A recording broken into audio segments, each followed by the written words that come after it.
बहुत पुरानी समय की बात है। एक गांव में दो भाई रहते थे। बड़ा भाई का नाम रामू था। वे गांव के बहुत बड़े अमीर आदमी था और उसका भाई गरीब आदमी था जिसका नाम श्याम था। एक बार वे इकट्ठे हुए और आपस में बातचीत करने लगा। श्याम ने कहा, बेशक जिंदगी बहुत कड़वी है, फिर भी बेईमानी की तुलना में ईमानदारी की जिंदगी बसर करना कहीं बेहतर है। वाह क्या बात कही, आमिर भाई रामू बोला। अब दुनिया में ईमानदारी नाम की कोई चीज बाकी ही नहीं रही, सिर्फ बेईमानी ही बेईमानी है। ईमानदारी से तुम्हारा कुछ भला नहीं होगा। मगर गरीब भाई श्याम अपनी बात पर डटा रहा और श्याम बोल पड़ा, नहीं भाई, मैं तो यही समझता हूं कि ईमानदार होना ही बेहतर है। रामू बोला, अगर ऐसी ही बात है तो आओ शर्त हो जाए। हमें जो 3 आदमी सबसे पहले मिलेंगे, हम उन्हीं से ये पूछेंगे कि उनकी इस बारे में क्या राय है। अगर वे कहेंगे कि तुम जो कहते हो वो ठीक है, तो मेरे पास जो कुछ भी है वह सब तुम्हारा हो जाएगा। अगर वे ये कहेंगे कि मैं ठीक कहता हूं, तो जो कुछ तुम्हारे पास है वे मैं सब ले लूंगा।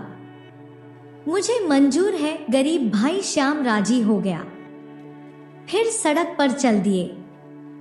फिर चलते गए और आखिर एक आदमी से उनकी मुलाकात हुई जो उस जगह से लौट रहा था जहां उसने फसल के मौसम में लगातार कड़ी मेहनत की थी। नमस्ते भले मानस, उसके पास आकर उन दोनों भाइयों ने कहा, नमस्ते, हम तुमसे कुछ पूछना चाहते हैं। पूछो, दुनिया में ईमानदारी की जिंदगी बिताना बेहतर है या बेईमानी की? भले लोगों, आज की दुनिया ईमानदारी है ही कहां। उस आदमी ने जवाब दिया, अब मुझे ही ले लो। मैंने हर दिन बहुत बहुत देर तक और कड़ी मेहनत से काम किया, मगर कमाया लगभग कुछ भी नहीं। मेरी जरा सी कमाई का कुछ हिस्सा भी मलिक ने हड़प लिया। यह है ईमानदारी का नतीजा। ईमानदारी से बेईमानी कहीं अच्छी है। देखा तुमने क्या कहा था मैंने तुमसे भाई? आमिर भाई रामू ने कहा, मेरी बात सही है और तुम्हारी गलत। गरीब भाई श्याम को बड़ा दुख हुआ, मगर करता तो क्या। वे आगे चल दिए। वे चलते गए और आखिर उन्हें एक व्यापारी मिला। नमस्ते हजूर, दोनों भाइयों ने कहा। नमस्ते, हम आपसे कुछ पूछना चाहते हैं। पूछो, दुनिया में ईमानदारी की जिंदगी बिताना बेहतर है या बेईमानी की? अरे वाह रे भोले लोगों, ईमानदारी की जिंदगी में क्या रखा है? अगर कोई माल बेचना हो तो 100 बार झूठ बोलने की जरूरत पड़ती है, छल कपट करना पड़ता है। ऐसा ना करने का मतलब होगा कुछ भी ना बेच पाना। इतना कहकर वे अपने रास्ते चल दिया। देखा तुमने, दूसरी बार भी मेरी बात ही सही निकली है। गरीब श्याम का दिल और भी बैठ गया, मगर वे करता भी तो क्या, और भी आगे चल दिए। वे चलते गए और आखिर एक जमींदार से उनकी मुलाकात हुई। उन जमींदार का नाम राधू था। नमस्ते श्रीमान जी, दोनों भाइयों ने कहा। नमस्ते, हम आपसे कुछ पूछना चाहते हैं। पूछो। दुनिया में ईमानदारी की जिंदगी बिताना बेहतर है या बेईमानी की? अरे वाह रे भोले मानस, आज की दुनिया में ईमानदारी है ही कहाँ। अगर मैं ईमानदारी की जिंदगी बिताता तो मेरी ये थॉट बात, अपनी बात पूरी किए बिना ही राधु ने अपना घोड़ा आगे बढ़ा दिया। हाँ तो मेरे भाई चलो अब घर चले, जो कुछ भी तुम्हारे पास है वह अब तुम मेरे हवाले कर दो। श्याम अपने घर की ओर चला जा रहा था, मन ही मन बहुत दुखी होता हुआ। उसकी जो थोड़ी सी जमा पूंजी थी वह आमिर भाई रामू ने ले ली और केवल झोपड़ी ही उसके पास रहने दी। बड़े भाई रामू ने कहा, तुम फिलहाल यहाँ रह सकते हो, अभी मुझे इसकी जरूरत नहीं है, मगर जल्द ही तुम्हें अपने रहने के लिए कोई दूसरी जगह तलाश करनी होगी। गरीब भाई श्याम अपने परिवार के साथ उसी झोपड़ी में रहने लगा। उनके पास खाने के लिए रोटी का एक टुकड़ा तक नहीं था। वे कहीं जाकर कुछ काम भी नहीं कर सकता था, क्योंकि उस साल फसल ही नहीं हुई थी। श्याम ने अपने को वश में किया, मगर बच्चे भूख से रोने चिल्लाने लगे। तब श्याम ने एक बोरी ली और आटा मांगने के लिए अपने बड़े भाई के पास गया। भाई मुझे कुछ आटा या अनाज दे दो। उसने कहा, घर में खाने के लिए कुछ नहीं है और बच्चों का भूख के मारे बुरा हाल है।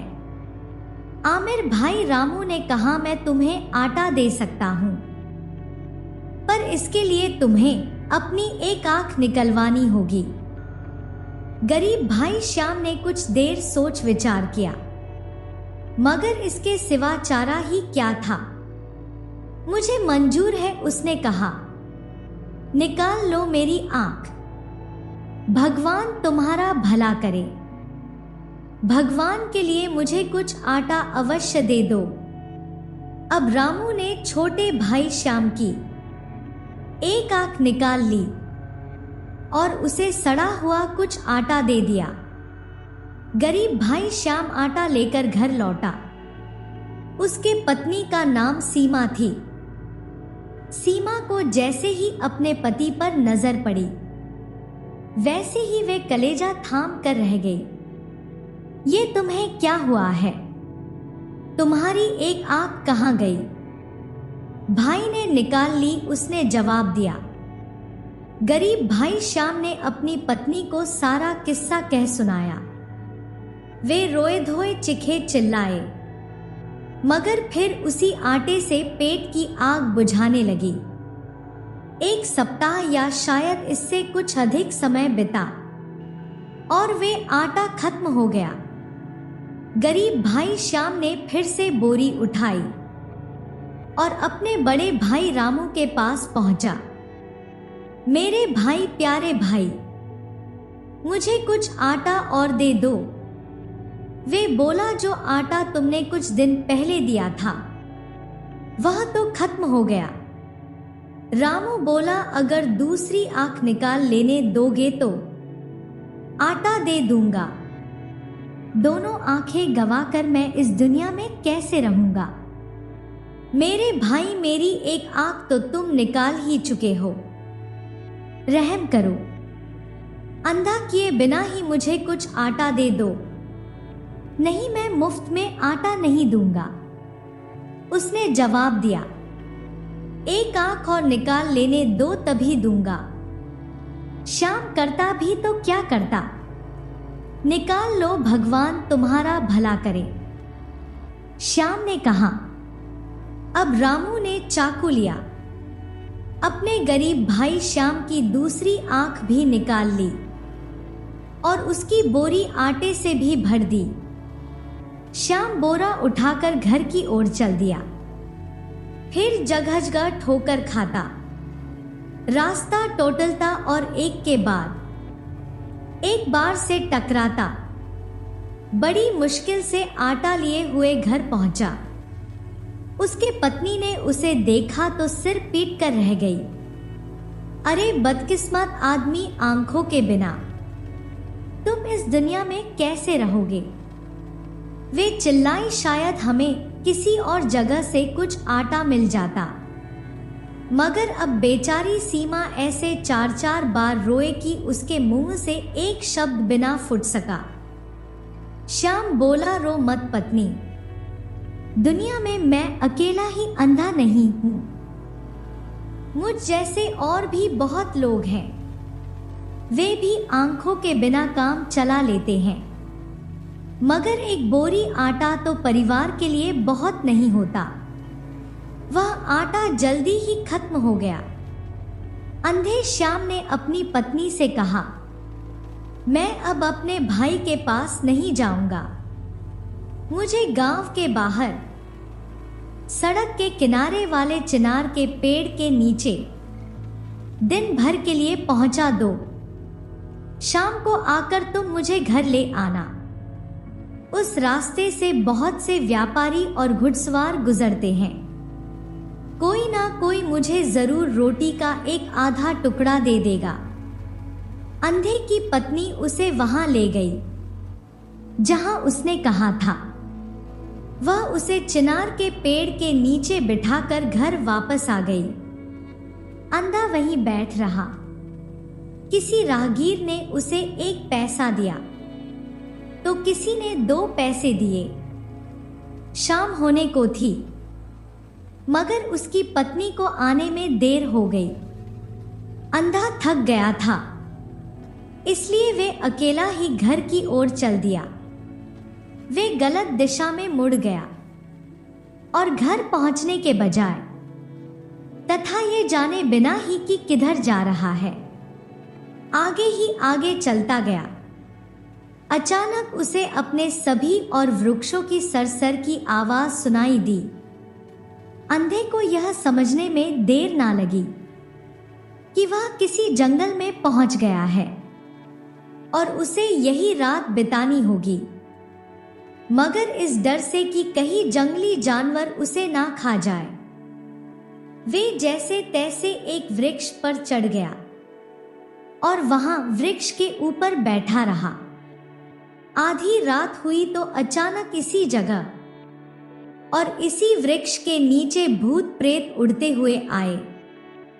उनके सरदार ने पूछना शुरू किया कि वे क्या कुछ करते रहे हैं। मैंने 2 बोरी आटे के लिए एक भाई को अंधा करवा दिया। एक भूत ने कहा, तुमने अच्छा किया, मगर बहुत अच्छा नहीं। भूत प्रेतों के सरदार ने कहा, वह कैसे? वे ऐसे, अंधा जो भी इस वृक्ष के नीचे पड़ी हुई ओस आंखों पर मलेगा, वैसे ही उसकी आंखों की रोशनी लौट आएगी। मगर यह तो ना किसी ने सुना है और ना कोई जानता है, इसलिए वे अंधा ही रहेगा। भूत प्रेतों के सरदार ने अब दूसरी प्रेत से पूछा कि उसने क्या काम किया है। मैंने एक गांव का सारा पानी सुखा दिया है। वहां पानी की एक बूंद तक बाकी नहीं रही, इसलिए और वहां के लोगों को 40 कोस की दूरी से पानी लाना पड़ता है और बहुत से लोग रास्ते में ही ढेर हो जाते हैं। दूसरे प्रेत ने जवाब दिया, तुमने अच्छा किया, मगर बहुत अच्छा नहीं। वो कैसे? वह ऐसे कि अगर गांव के सबसे पास वाले नगर में पड़ी चट्टान को हटा दिया जाए तो उसके नीचे से सभी की जरूरतें पूरा करने के लिए काफी पानी मिलने लगेगा। मगर यह तो ना किसी ने सुना है और ना कोई जानता है, इसलिए पानी चट्टान के नीचे ही रहेगा। और तुमने क्या किया है? सरदार ने तीसरे भूत से पूछा। मैंने एक राज्य के राजा की इकलौती बेटी को अंधा कर दिया है। हकीम वैद्यों से भी कुछ ना होगा। तुमने अच्छा किया, मगर बहुत अच्छा नहीं। वह कैसे? वह ऐसे कि अगर इस वृक्ष के नीचे पड़ी हुई ओस उसकी आंखों पर मल दी जाए तो उसकी रोशनी लौट आएगी। मगर यह तो ना किसी ने सुना है और ना कोई जानता है, इसलिए वह अंधी ही रहेगी। वृक्ष के ऊपर बैठा हुआ अंधा सारी बातें सुन रहा था। जैसे ही भूत प्रेत वहां से उड़े, वैसे ही वृक्ष के नीचे उतरा। उसने अपनी आंखों पर ओस मली, फौरन ही उसे नजर आने लगा। तब उसने सोचा, अच्छा अब चलाकर लोगों की मदद करता हूं। उसने उस प्याले में ओस इकट्ठी की जो उसके पास था और वहां से चल दिया। वह उस गांव के पास पहुंचा जहां पानी नहीं था। उसने देखा कि एक बुढ़िया 2 मटके लेकर जा रहे हैं। उसने बुढ़िया को नमस्कार किया और कहा, दादी मुझे जरा सा पानी पिला दो। अरे बेटा, ये पानी में लगभग 40 कोस से ला रही हूं। आधा तो रास्ते में ही गिर गया। फिर मेरा तो परिवार भी बहुत बड़ा है, पानी के बिना उनका बुरा हाल हो जाएगा। वह बोला, तुम्हारे गांव में मेरे पहुंचते ही सबके लिए काफी पानी हो जाएगा। बुढ़िया ने उसे पानी पिलाया। अब उसकी खुशी का कोई ठिकाना ना रहा। वे जल्दी जल्दी गांव पहुंची और उसने लोगों से इस आदमी की चर्चा की। किसी को विश्वास हुआ और किसी को नहीं, मगर सभी उसके स्वागत को आए। उन्होंने सिर झुकाकर उसे नमस्कार किया और कहा, दयालु और भले आदमी, हमें जालिम मौत के पंजे से छुटकारा दिलाओ। अच्छी बात है, उसने जवाब दिया, पर तुम लोग मेरी मदद करो। मुझे अपने पास वाले नगर में ले चलो। वे भी उसे वहां ले आए और वे उस चट्टान को खोजने लगा। वे खोजता रहा और आखिर फिर चट्टान मिल गई। सबने मिलकर उसे हटाया। चट्टान के हटते ही उसके नीचे से पानी की धारा फूट निकली। इतना पानी निकला कि सभी तालाब, नदियां और नाले पानी से भर गए। लोग बहुत खुश हुए। उन्होंने इस व्यक्ति को बहुत बहुत धन्यवाद दिया। बहुत सा रुपया और ढेरों उपहार भी दिए। अब यह आदमी घोड़े पर सवार होकर चल दिया।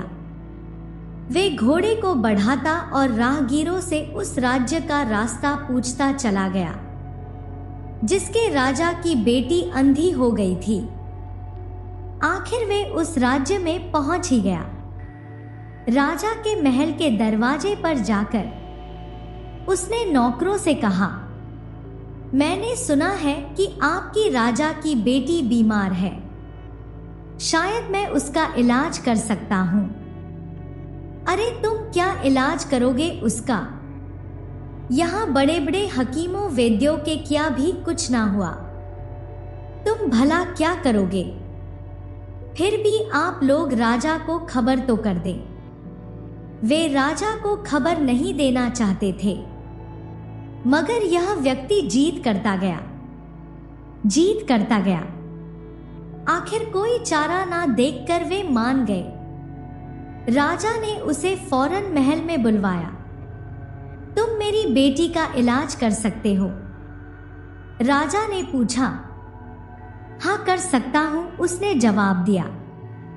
अगर तुम उसे भला चंगा कर दोगे तो मैं तुम्हें मुंह मांगा इनाम दूंगा। इस भले मानस को राजकुमारी के कमरे में पहुंचाया गया। उसने वे ओस राजकुमारी की आंखों पर मली जो अपने साथ लाया था। राजकुमारी को फिर से नजर आने लगा। तब राजा को इतनी खुशी हुई कि बयान नहीं की जा सकती थी। राजा ने उस व्यक्ति को इतनी दौलत दी कि उसे घर ले जाने के लिए घोड़ा गाड़ियों की जरूरत पड़ी। इसी बीच उसकी पत्नी सीमा दुख सागर में गोते खाती रही, रोती तड़पती रही। उसे पति का कुछ हतापता नहीं था। वह सोचती कि उसका पति अब इस दुनिया में नहीं रहा। अचानक वह घर आ पहुंचा और दरवाजा खटखटाते हुए बोला, दरवाजा खोलो। उसने पति की आवाज पहचान ली और बहुत खुश हुई। उसने भागकर दरवाजा खोला और उसे झोपड़ी के अंदर ले गई। वह तो यही समझती थी कि उसका पति अंधा है।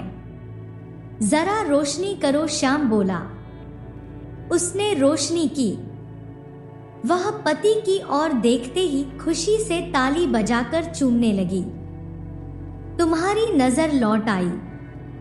भगवान तुम्हारा भला हो। यह सब कैसे हुआ बताओ तो। जरा ठहरो, पहले धन दौलत अंदर ले आए। राजा के सैनिक भेरों ढेर दौलत अंदर ले आए। रामू की दौलत अब इसके मुकाबले में थी ही क्या। अब वे बहुत अमीर होकर खूब मजे की जिंदगी बिताने लगे। आमिर भाई रामू को भी इसकी खबर मिली तो भागा हुआ आया। भाई, यह सब कैसे हुआ कि तुम्हारी नजर लौट आई और तुम ऐसे धनी भी हो गए। इस भाई ने कुछ भी नहीं छिपाया और सारा किस्सा कह सुनाया। आमिर भाई रामू भी अब और अधिक अमीर होना चाहता था। जैसे ही रात हुई वैसे ही वे भागता हुआ चुपके चुपके उस जंगल में जा पहुंचा और उसी वृक्ष पर चढ़कर बैठा रहा।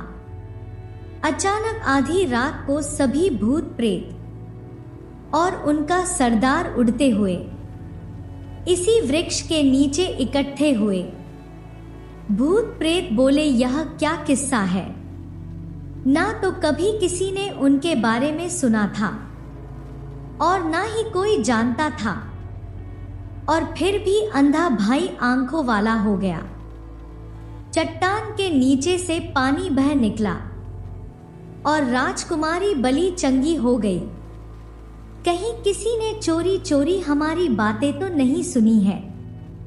आओ उसे ढूंढे। वे तलाश करने लगे। उसी वृक्ष पर चढ़े तो वहां रामू को बैठा पाया। उन्होंने उसे पकड़ा और उसकी बहुत पिटाई की।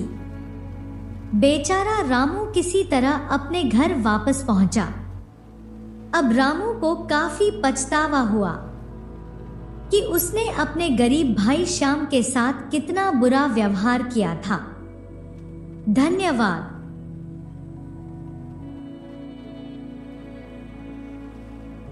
बहुत पुरानी समय की बात है। एक गांव में दो भाई रहते थे। बड़ा भाई का नाम रामू था।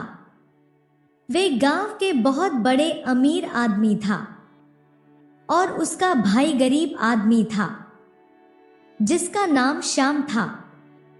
एक बार वे इकट्ठे हुए और आपस में बातचीत करने लगा। श्याम ने कहा, बेशक जिंदगी बहुत कड़वी है, फिर भी बेईमानी की तुलना में ईमानदारी की जिंदगी बसर करना कहीं बेहतर है। वाह क्या बात कही। आमिर भाई रामू बोला, अब दुनिया में ईमानदारी नाम की कोई चीज बाकी ही नहीं रही। सिर्फ बेईमानी ही बेईमानी है। ईमानदारी से तुम्हारा कुछ भला नहीं होगा। मगर गरीब भाई श्याम अपनी बात पर डटा रहा और श्याम बोल पड़ा, नहीं भाई, मैं तो यही समझता हूं कि ईमानदार होना ही बेहतर है। रामू बोला, अगर ऐसी ही बात है तो आओ शर्त हो जाए। हमें जो 3 आदमी सबसे पहले मिलेंगे, हम उन्हीं से ये पूछेंगे कि उनकी इस बारे में क्या राय है। अगर वे कहेंगे कि तुम जो कहते हो वो ठीक है, तो मेरे पास जो कुछ भी है वह सब तुम्हारा हो जाएगा। अगर वे ये कहेंगे कि मैं ठीक कहता हूं, तो जो कुछ तुम्हारे पास है वे मैं सब ले लूंगा। मुझे मंजूर है। गरीब भाई श्याम राजी हो गया। फिर सड़क पर चल दिए। फिर चलते गए और आखिर एक आदमी से उनकी मुलाकात हुई जो उस जगह से लौट रहा था जहां उसने फसल के मौसम में लगातार कड़ी मेहनत की थी। नमस्ते भले मानस। उसके पास आकर उन दोनों भाइयों ने कहा, नमस्ते, हम तुमसे कुछ पूछना चाहते हैं। पूछो, दुनिया में ईमानदारी की जिंदगी बिताना बेहतर है या बेईमानी की? भले लोगों, आज की दुनिया ईमानदारी है ही कहां। उस आदमी ने जवाब दिया, अब मुझे ही ले लो। मैंने हर दिन बहुत बहुत देर तक और कड़ी मेहनत से काम किया, मगर कमाया लगभग कुछ भी नहीं। मेरी जरा सी कमाई का कुछ हिस्सा भी मलिक ने हड़प लिया। यह है ईमानदारी का नतीजा। ईमानदारी से बेईमानी कहीं अच्छी है। देखा तुमने क्या कहा था मैंने तुमसे भाई? आमिर भाई रामू ने कहा, मेरी बात सही है और तुम्हारी गलत। गरीब भाई श्याम को बड़ा दुख हुआ, मगर करता तो क्या। वे आगे चल दिए। वे चलते गए और आखिर उन्हें एक व्यापारी मिला। नमस्ते हजूर। दोनों भाइयों ने कहा, नमस्ते, हम आपसे कुछ पूछना चाहते हैं। पूछो, दुनिया में ईमानदारी की जिंदगी बिताना बेहतर है या बेईमानी की? अरे वाह रे भोले लोगों, ईमानदारी की जिंदगी में क्या रखा है? अगर कोई माल बेचना हो तो 100 बार झूठ बोलने की जरूरत पड़ती है, छल कपट करना पड़ता है। ऐसा ना करने का मतलब होगा कुछ भी ना बेच पाना। इतना कहकर वे अपने रास्ते चल दिया। देखा तुमने, दूसरी बार भी मेरी बात ही सही निकली है। गरीब श्याम का दिल और भी बैठ गया, मगर वे करता भी तो क्या, और भी आगे चल दिए। वे चलते गए और आखिर एक जमींदार से उनकी मुलाकात हुई। उन जमींदार का नाम राधू था। नमस्ते श्रीमान जी। दोनों भाइयों ने कहा, नमस्ते, हम आपसे कुछ पूछना चाहते हैं। पूछो, दुनिया में ईमानदारी की जिंदगी बिताना बेहतर है या बेईमानी की? अरे वाह रे भोले मानस, आज की दुनिया में ईमानदारी है ही कहां। अगर मैं ईमानदारी की जिंदगी बिताता तो मेरी ये थॉट बात। अपनी बात पूरी किए बिना ही राधू ने अपना घोड़ा आगे बढ़ा दिया। हाँ तो मेरे भाई, चलो अब घर चले। जो कुछ भी तुम्हारे पास है वह अब तुम मेरे हवाले कर दो। श्याम अपने घर की ओर चला जा रहा था। मन ही मन बहुत दुखी होता हुआ। उसकी जो थोड़ी सी जमा पूंजी थी वह आमिर भाई रामू ने ले ली और केवल झोपड़ी ही उसके पास रहने दी। बड़े भाई रामू ने कहा, तुम फिलहाल यहां रह सकते हो, अभी मुझे इसकी जरूरत नहीं है, मगर जल्द ही तुम्हें अपने रहने के लिए कोई दूसरी जगह तलाश करनी होगी। गरीब भाई श्याम अपने परिवार के साथ उसी झोपड़ी में रहने लगा। उनके पास खाने के लिए रोटी का एक टुकड़ा तक नहीं था। वे कहीं जाकर कुछ काम भी नहीं कर सकता था, क्योंकि उस साल फसल ही नहीं हुई थी। श्याम ने अपने को वश में किया। मगर बच्चे भूख से रोने चिल्लाने लगे। तब श्याम ने एक बोरी ली और आटा मांगने के लिए अपने बड़े भाई के पास गया। भाई, मुझे कुछ आटा या अनाज दे दो। उसने कहा, घर में खाने के लिए कुछ नहीं है और बच्चों का भूख के मारे बुरा हाल है। आमिर भाई रामू ने कहा, मैं तुम्हें आटा दे सकता हूं, पर इसके लिए तुम्हें अपनी एक आंख निकलवानी होगी। गरीब भाई श्याम ने कुछ देर सोच विचार किया, मगर इसके सिवा चारा ही क्या था। मुझे मंजूर है, उसने कहा, निकाल लो मेरी आंख। भगवान तुम्हारा भला करे। भगवान के लिए मुझे कुछ आटा अवश्य दे दो। अब रामू ने छोटे भाई श्याम की एक आंख निकाल ली और उसे सड़ा हुआ कुछ आटा दे दिया। गरीब भाई श्याम आटा लेकर घर लौटा। उसके पत्नी का नाम सीमा थी। सीमा को जैसे ही अपने पति पर नजर पड़ी, वैसे ही वे कलेजा थाम कर रह गई। ये तुम्हें क्या हुआ है? तुम्हारी एक आंख कहाँ गई? भाई ने निकाल ली, उसने जवाब दिया। गरीब भाई श्याम ने अपनी पत्नी को सारा किस्सा कह सुनाया। वे रोए धोए चिखे चिल्लाए, मगर फिर उसी आटे से पेट की आग बुझाने लगी। एक सप्ताह या शायद इससे कुछ अधिक समय बिता और वे आटा खत्म हो गया। गरीब भाई श्याम ने फिर से बोरी उठाई और अपने बड़े भाई रामू के पास पहुंचा। मेरे भाई, प्यारे भाई, मुझे कुछ आटा और दे दो। वे बोला, जो आटा तुमने कुछ दिन पहले दिया था वह तो खत्म हो गया।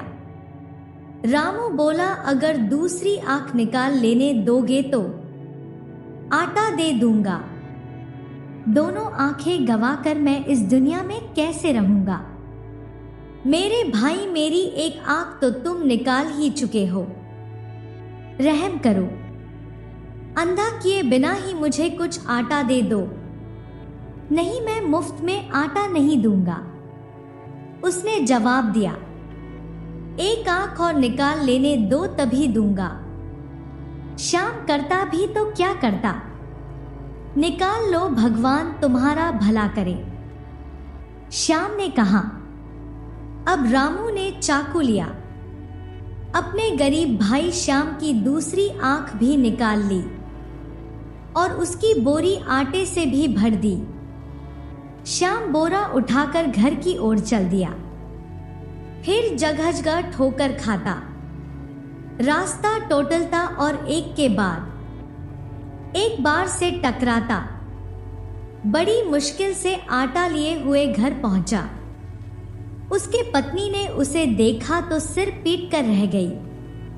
अरे बदकिस्मत आदमी, आंखों के बिना तुम इस दुनिया में कैसे रहोगे?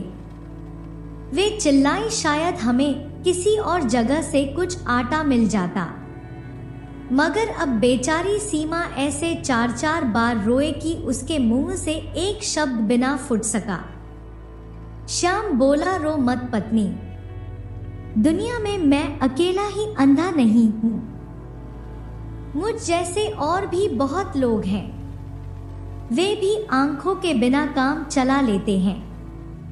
मगर एक बोरी आटा तो परिवार के लिए बहुत नहीं होता। वह आटा जल्दी ही खत्म हो गया।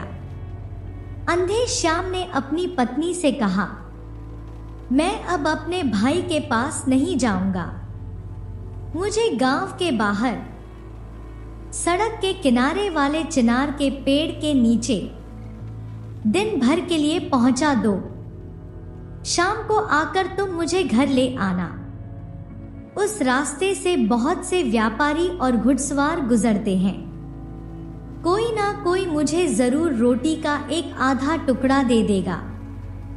अंधे की पत्नी उसे वहां ले गई जहां उसने कहा था। वह उसे चिनार के पेड़ के नीचे बिठाकर घर वापस आ गई। अंधा वहीं बैठ रहा। किसी राहगीर ने उसे 1 पैसा दिया तो किसी ने 2 पैसे दिए। शाम होने को थी, मगर उसकी पत्नी को आने में देर हो गई। अंधा थक गया था, इसलिए वे अकेला ही घर की ओर चल दिया। वे गलत दिशा में मुड़ गया और घर पहुंचने के बजाय तथा ये जाने बिना ही कि किधर जा रहा है, आगे ही आगे चलता गया। अचानक उसे अपने सभी और वृक्षों की सरसर की आवाज सुनाई दी।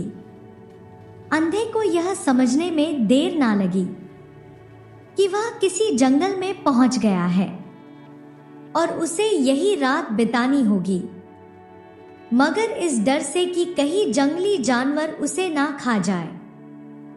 वे जैसे तैसे एक वृक्ष पर चढ़ गया और वहां वृक्ष के ऊपर बैठा रहा।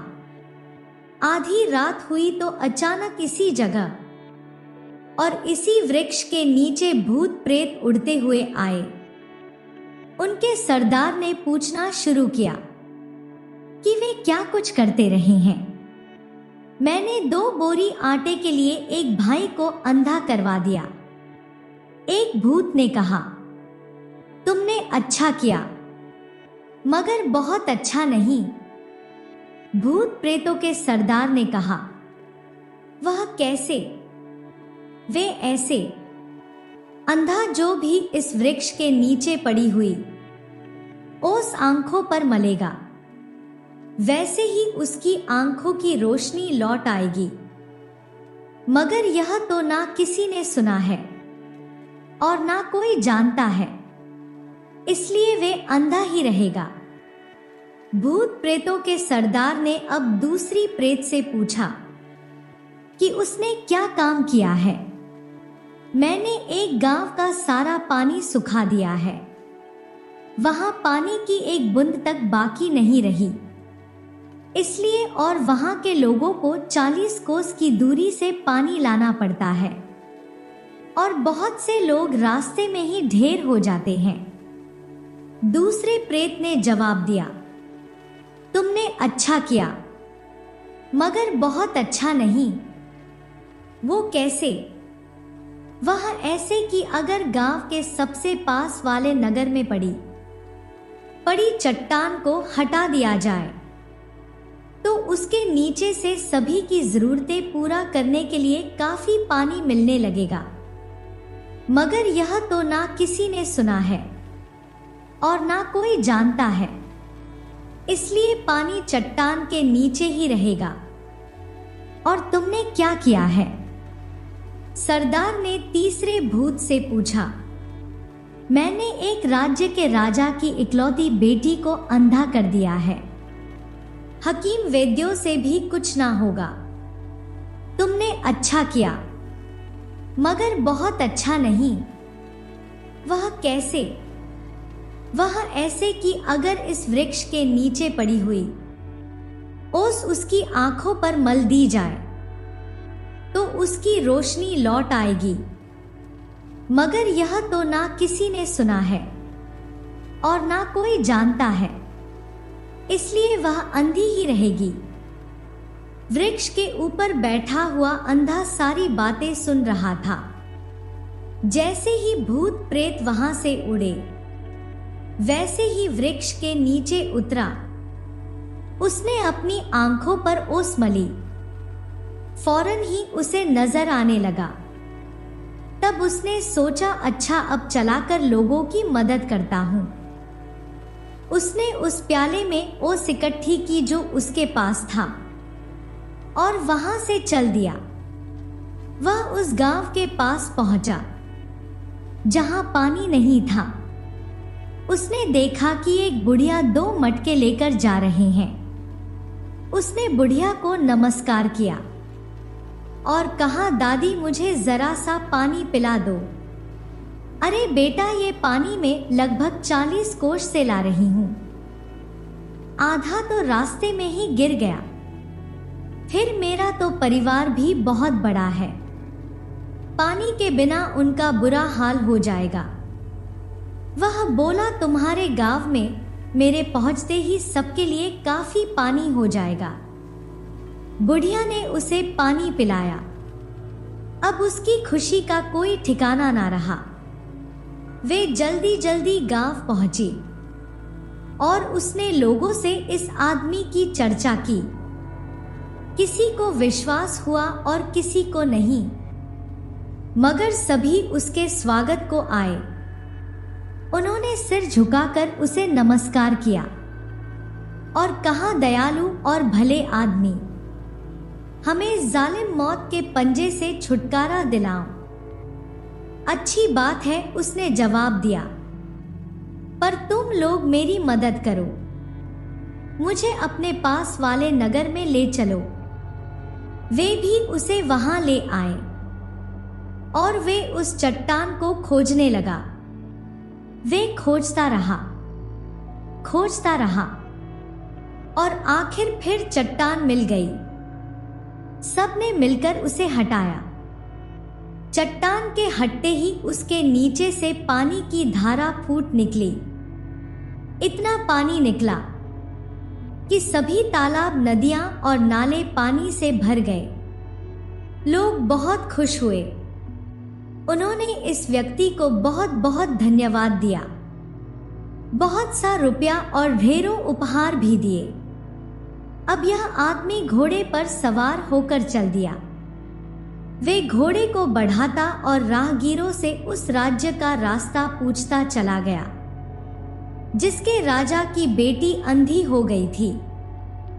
आखिर वे उस राज्य में पहुंच ही गया। राजा के महल के दरवाजे पर जाकर उसने नौकरों से कहा, मैंने सुना है कि आपकी राजा की बेटी बीमार है। शायद मैं उसका इलाज कर सकता हूं। अरे तुम क्या इलाज करोगे उसका? यहां बड़े बड़े हकीमों वैद्यों के क्या भी कुछ ना हुआ। तुम भला क्या करोगे? फिर भी आप लोग राजा को खबर तो कर दें। वे राजा को खबर नहीं देना चाहते थे, मगर यह व्यक्ति जीत करता गया। आखिर कोई चारा ना देखकर वे मान गए। राजा ने उसे फौरन महल में बुलवाया। तुम मेरी बेटी का इलाज कर सकते हो? राजा ने पूछा। हाँ, कर सकता हूं, उसने जवाब दिया।